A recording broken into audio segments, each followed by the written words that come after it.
This video will show you how to use Google Scholar to find a source for your paper. So Google Scholar is at scholar.google.com, and it allows you to search for scholarly journal articles. You can search it very similar to how you search Google, and it has these two columns in the results list.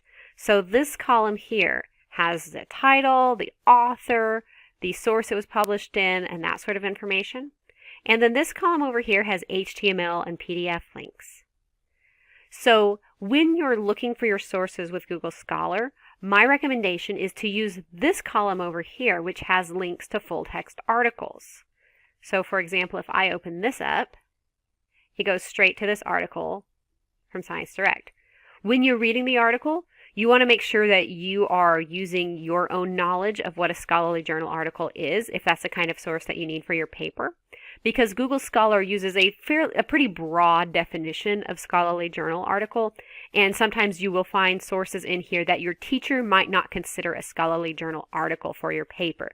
So I've seen, for example, where it lists papers that students have written in college that were published as part of like the honors program or something like that. And I've seen other kinds of research articles that aren't technically scholarly journal articles. If you need help with identifying scholarly journal articles, I do have a video on that as well. Now, if you want one of these sources that doesn't have a HTML or PDF link, let's take a look at that. So this one, if I click on it, it gives me the abstract. An abstract is a short summary of the paper. It doesn't have the whole article here. That's not the whole article. I could click Get Access, and it tells me that I can download the PDF for $47. That's too much, right? But one thing that you can try is you can copy and paste the title and search on the library website. And it turns out that we do have access to this at my library website.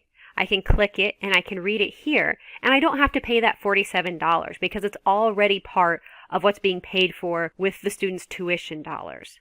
Now, not every source is going to be available in one place or the other.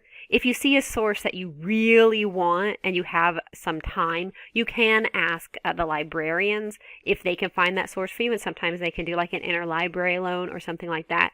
But if you're in a rush, really looking at these PDF or HTML links are the way to go. I hope that helps. Thanks very much.